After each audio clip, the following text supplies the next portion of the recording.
Itong three wise men na ito, sa Mateo chapter 2 verse 1 to 12, alam niyo kung sinong hinahanap itong tatlong pantas na ito? Itong tatlong pantas na ito, sila po ay astronomer. Mahilig po silang tumingin ng mga bituin. Mahilig po silang ma-search ng mga bituin. The wise men traveling long distance for the opportunity to worship the King. Meron po silang tatlong regalo.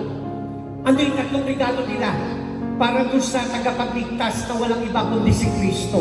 Gold, frankincense, and myrrh. Yung daladala nilang regalo.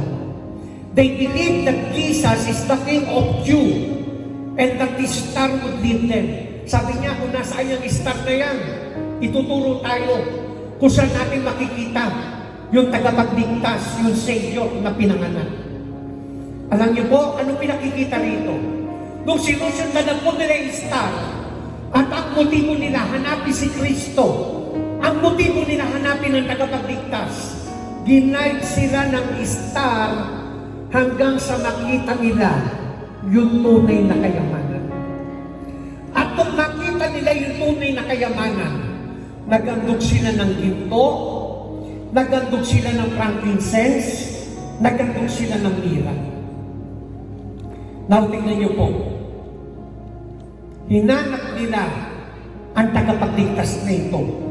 Kaya ginight sila ng star para masusunod nila. Alayo pa na nilakbay nila. Alam niyo po kung gaano kalaki yung nilakbay nila. At pagkatapos nakakamel pa sila. Kaya tuwan-tuwa ang Lord, nagpakilala sa kanila ang Lord. Nakita nila ang Lord na ito. This desire to worship the King sent them on an amazing journey. Their journey was journey of sacrifice. Alayo na nilakbay nila. Their journey was a journey of pain. Their journey was a journey of worship. Their journey was a journey of obedience. Their journey was a journey of sacrifice. Kahit malayo, hinanap nila. Kahit mahirap, hinanap nila. Bakit? Alam nila, pag nasumpungan nila ang Jesus na ito, nasumpungan nila ang tunay na kayamanan. At ito pa po isang tao na ito na nakasumpong din ng tunay na kayamanan sa buhay niya. Tingnan po natin nasa larawan. Sa Acts chapter 3 verse 1 to 10, Peter and John were going up to the temple at the time of prayer at 3 in the afternoon. Pupunta sila sa magandang templo. At pagkatapos, nung sila po'y pupunta sa templo para manalangin, nakita nila ang lumpo na nakaupo sa pintuan ng templo. Now, a man crippled from birth was being carried to the temple gate, all beautiful. Araw-araw namamalibos po itong pulupin na ito, itong pong lumpo na ito. Listen, araw-araw namamalibos siya. When he saw Peter and John about to enter, he asked them for money. Tinignan po siya ni Peter. Tinignan po siya ni John. Alam niyo kung ano sabi ni Peter? Look at me, sabi ni Peter. Tingnan mo kami. Tumingin ka sa akin, sabi ni Peter. So the man gave his attention, expecting to get something. Nung tinitignan niya si Peter, ang iniisip niya, lilimusan siya, bibigyan siya ng pera. Pero alam niyo kung ano sabi ni Peter sa kanya? Sabi ni Peter, silver and gold I do not have, but what I have I give you. Ginto at pilak, wala ako. Pero kung ano ang meron ako, yun ang ibibigay ko sa iyo. Kung anong meron ako, yun ang ibibigay ko sa iyo. Alam niyo, sabi ni Peter, ito ang ibibigay ko sa iyo. In the name of Jesus Christ of Nazareth, rise up and walk. Sa pangalan ni Jesus ng Nazareth, tumayo ka at lumakad. Tagulan po ang lumpo na ito. Instantly, the man feet and ankles become strong. Lumakas ang kanyang mga binti.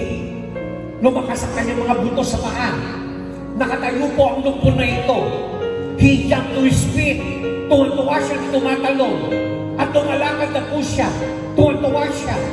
At katulad po yung mga tao sa loob ng templo, pumasok siya.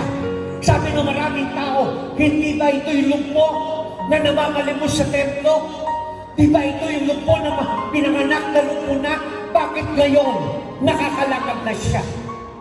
Namangako siya. Alam niyo kung bakit? Ang binigay sa kanila ni Peter, sa kanila John, hindi yung kayamanan na nawawala. Hindi yung kayamanan na pansamantala. Kung pera ang binigay sa kanya, kung pisikal na kayamanan ang binigay sa kanya, dapat sana lumpo pa rin siya. Dapat sana hindi na siya nakakalakad. Pero tunay na kayamanan ang inoper sa kanila ni Peter at John. Nakatayo siya, nakatalon siya, at nakalakad siya. How many of us hanggang ngayon nabubuhay tayo pero lumpo tayo? Nabubuhay tayo pero hindi tayo makalakad. Nabubuhay tayo pero baldado ang ating mga katawan. Hindi ko po sinabing literally lumpo ka, literally baldado ka, literally hindi ka makatayo.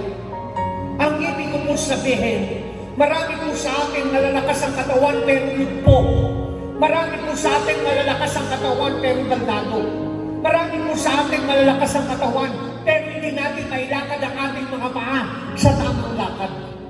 Alam niyo kung ano pong ibig ko pong sabihin?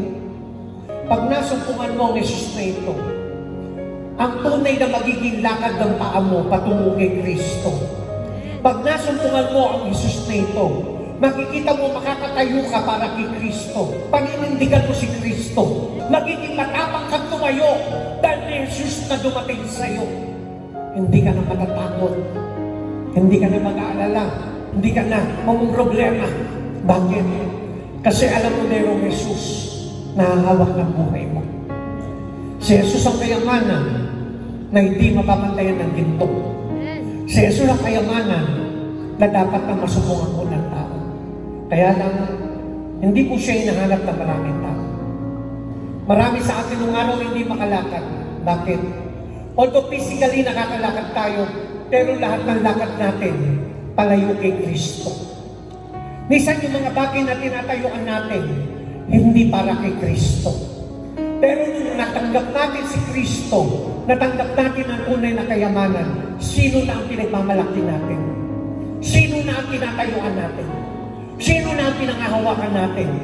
Yung tunay na kayamanan na dumating sa buhay natin. Sabi po ni Jesus, seek and you will find me. Kung hahanapin mo siya, alam mo yung tunay na kayamanan, nandiyan lang sa tabi mo. Yung tunay na kayamanan, nandiyan lang kung hahanapin mo siya ng totoo. Alam mo yung mga kayamanan na hawak natin dito, hindi po masama yan. Kailangan natin yan. Kahit ako, kailangan ko ng mga kayamanan pisikal. Pero ito po ang pumapasok sa isipan ko lagi.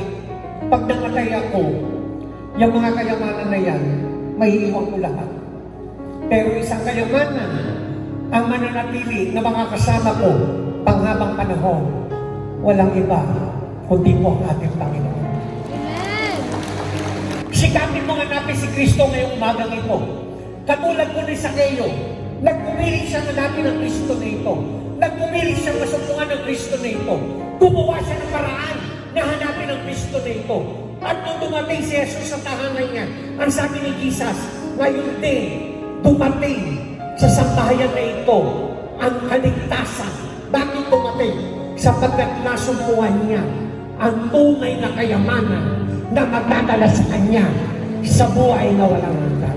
Amen? Amen? The unsearchable riches of Christ. Akala natin marami na tayong kayamanan, pero hindi natin alam, big na kayamanan ang hawak natin. Ang tunay na kayamanan na dapat masumpukan natin, walang iba, kundi si Jesus. Si Jesus. Si Jesus. Si Jesus. Si Jesus. Ang tunay na kayamanan na dapat tanggapin ng tao. Siya ang dahilan kung bakit narito tayo. Siya ang dahilan kung bakit tayo nagpupuli sa Kanya.